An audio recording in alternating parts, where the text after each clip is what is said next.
Hi everyone, and welcome to SWPL My Story Scotland edition. We are joined again by Suzanne Winters. How are you, Suzanne? I'm fine, thanks. How are you, Martin? Yeah, I'm great, thank you. So we're going to look at the game last night against Belgium, coming off the back of a great performance against England, and we seemed to struggle a little bit last night. Yeah, I think in terms of the game, we controlled the game in terms of possession, but there just wasn't that cutting edge last night what they had against England on the Friday night. So again, we're saying we're coming away from this game feeling disappointed. I did interviews after the game, and everyone was the same. They felt disappointed, but it also goes to show that we're competing and we're up there. That's disappointment because it's the standard we expect now to beat these countries.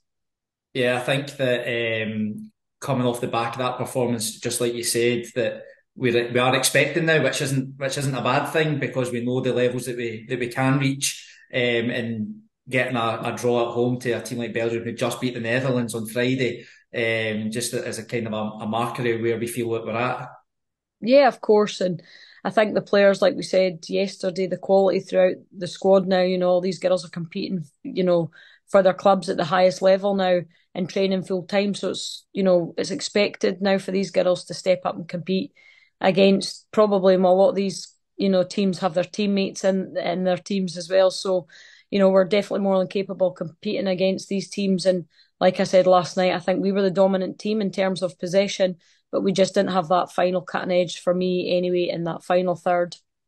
Yeah, I think we started really strongly first 5 minutes. We could have had three goals and just getting that initial goal for us, and then we can build on that momentum because you've seen that with Belgium we kind of dominated possession. They didn't really look much of a threat, but then when they got the goal, the next 10, 15 minutes after that, it was almost like we were camped in our own box and struggling to get out because they had their tails up at that point.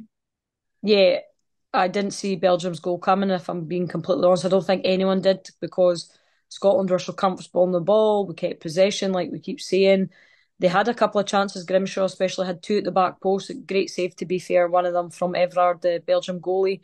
They didn't cause us any problems. They didn't. I can't even remember any chances where I thought, oh, like they've, Lee. It was our 50th cap last night in goals. She had nothing to do until that point. They scored a great, from the counter attack. So it just shows, and it was a header again at the back post, which we're seeing, same as the England game. It's these kind of goals that we're conceding that we need to maybe be a little bit more alert and switched on at the back. Yeah, I think that's exactly right. They're not being switched on to caught ball watching, maybe not getting out to the could have someone got out a little bit quicker to stop the second phase from happening, but it's a free header at the back post, a good finish, but when you're giving people of that quality, that time and space, they are going to punish you at that level. Yeah, and at this level, that's what can happen, and that's why it's so important for the girls to be switched on for 90 plus whatever extra time is. And, there is moments in a game where, you are pushing for a goal, and we could see that last night, Scotland, where we're pushing, pushing, pushing. Then we get caught in the counter attack, free kick, and then we concede at the back post. And it's just small margins that can cost you games at this level. And it does show, like we keep saying, the progression of the game that we've now expect in Scotland, but yet still the fine margins that we need to just tidy up a little. Well, I think probably one of the big positives we can take from last night was the impact off the bench of our younger players coming through. We had Davidson, McLean, and Gallagher. I thought McLean was outstanding, totally changed the Yep. tempo of the game. She was involved in absolutely everything. Davidson was showing her speed and her strength and getting herself into shooting positions, and she got quite a lot of cutbacks as well. And Gallagher's link up play just to keep everything ticking over, and her movement was really good, creating opportunities for herself. But it's definitely something for us to build on going forward. Yeah, and I think we've struggled with that in the past to have like the younger generation coming through. There was kind of a spell where we didn't have so many young ones pushing into the national team. It was a squad full of older players, experienced players, as we say. So now that Pedro, what he's built now and what he's taken in and progressed these younger players, and they're pushing through, the system. Now we've got the under 23s, which is great for them to kind of develop and get a wee feel like what it's, because there's such a jump between under 19s in my opinion and then Yeah. the A squad. So to have that, the under 23s in the middle. But like you said about McLean, what an impact she had when she came on. And maybe in hindsight, if we'd taken on a little bit earlier, we might have got that winning goal, who would have known? But yeah, what a talent she is. And we talk about as well, we've got Emma Watson, such a loss for her getting injured, not being involved in this game. We're talking about these young players, such, like they're just as good as the players that are starting, the experienced players. And I think that's fantastic to see. And yeah, she definitely came on. And Davidson as well, she had a few good opportunities.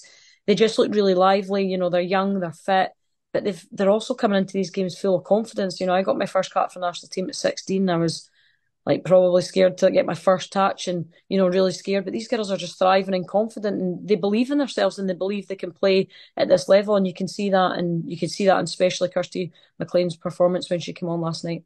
And I think it's good as well that shows the strength of the domestic league that there are so many home-based players, whereas in previous years it was predominantly dominated by players that were based in England or maybe America or different countries abroad. But it just goes to show the strength of the league at the moment.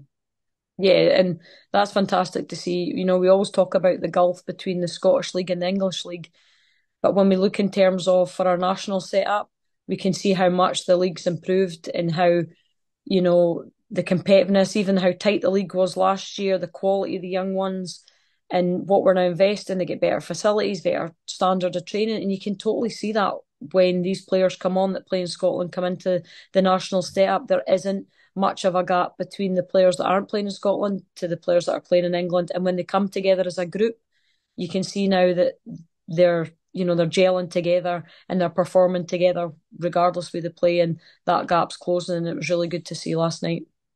Right, one of the negatives from last night as well, and something that's going to have to get looked at, is the injury to Caroline Weir. Obviously, a massive impact on us as a team. She's our talisman in there, particularly because Cuthbert's out injured already. Yeah. The girls that came in done great, but she is still going to be a miss, and hopefully we'll find out in the next few days how serious that injury is. Yeah, we were asking Pedro after the game an update on her injury, but he hadn't spoke to the medical staff. Yeah, to be honest, it looked a bad one at the time. I think it was how she landed. Pedro thought it was maybe contact from their player, but when I watched it back, it was like a straight leg, she's stretching, it's the way she's landed. But she did try and come on and play, Yeah. which is a wee bit of a positive because if it's something more in it, but then yeah, I suppose as a player, your adrenaline's still kicking in at that point. You want to come back on, so only time will tell. But yeah, she's a world class player, Caroline. We're really fortunate to have her in that Scotland team, and like you said, with Erin out, you're almost like it's okay. We've got Caroline in there, and if like that, if Caroline's out injured, unfortunately Erin is at the moment too. So the two of them, if they're not going to be fit for the next fixture, that's a massive concern, in my opinion, for Scotland because they're like that driving force in midfield, along with Sam Kerr, three huge players for Scotland. Yep, we've got quality on the bench, but for me, they three players are just world class. Yeah, absolutely. And another positive point that you've already mentioned, but Lee Gibson getting her 50th cap. Yeah. So you could hear her. I was watching it at home, and you could just hear her constantly. And she's such an influential player in that back line, and having that experience and playing, and obviously for Glasgow City week in week out and challenging for domestic honours, having someone like that between the sticks and building on it from there, someone so experienced and composed. And even chipped in with an assist, which Yeah. I've not been practicing that in training, but it was a good ball in, and Sophie Howard getting on the end of it, just showing that we don't give up, we keep going. It just ticked over 93 minutes. So I think the final whistle went before kickoff got taken. So it was literally the last touch of the game. So yeah, I think that's all positive as well. Yeah, I think no one deserves it more than Lee. She's had to wait a long time to get her opportunity to play at Scotland. In my opinion, she should have had it earlier, but for whatever reason, she didn't. So, to see her get her 50th cap tonight was great. And to be honest, I was saying on the camera, she's not had much to do in her 50th cap. This is great. And at that point, I genuinely thought we would win the game. I didn't think we'd get anything less than 3 points last night. So when Lee stepped up, I was thinking this is the last kick of the ball. And then obviously it was a great ball and it was a great header from Howard. To be honest, I think if it hit off anyone, it was going in. We spoke to Sophie and Lee after the game, and Lee's like, I was just trying to get it in the area, and then Sophie's like, it was one of the ones, I just had to get a touch on it. She wasn't really directing it anywhere. So yeah, I was really pleased for Lee because, she's a great person on and off the pitch. I think she's a key role in that national team. What she brings, like I said, on the pitch and off it, she's a really good girl, and yeah, she deserved that opportunity last night, and it was great that she got the assist to get that point. Now it's not a long turnaround at all now till we've got a double header against the Netherlands. We're away to them first. Yeah, Both games are at the end of the month. It's good and it can be seen a positive and a negative because it's great that we can play again so quickly and the team, it's not like you've got months in between and you need to re-gel as a squad. However, we've already spoken about the injuries that we have, so then it's yeah, going to be a touch and go whether some of them are going to be available. But Netherlands done us a favour last night. They beat England 2-1, yeah, which then keeps the table fairly tight. There's nobody running away with it. Our goal stopped Belgium having all 6 points from the last two matches. So it's all there to play for. But again, another top team, another challenge for us, but one I'm pretty sure that the girls feel that they've got nothing to fear. as a player, I'd love to have that quick turnover.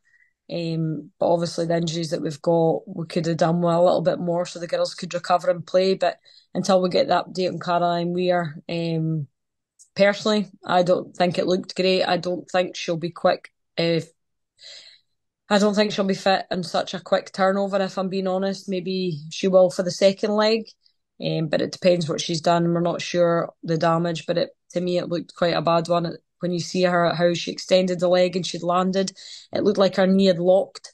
I didn't see there was any contact, but Pedro after thought there was contact, so not sure on that one either. But yeah, it didn't look great. So I'm praying that she'll be back fit for at least one of the games because, like the last result, their last night's result, sorry, against England, they looked great, and I think we need our best starting 11 in there to compete. Oh, definitely. But well, we've got two big games to look forward to, and you'll be joining us for those ones as well. So thanks very Yeah. much for all your input on the last two matches, and we look forward to hearing from you again in a few weeks' time. No problem. Thanks, Martin. And thanks everyone for joining us on SWPL My Story Scotland edition.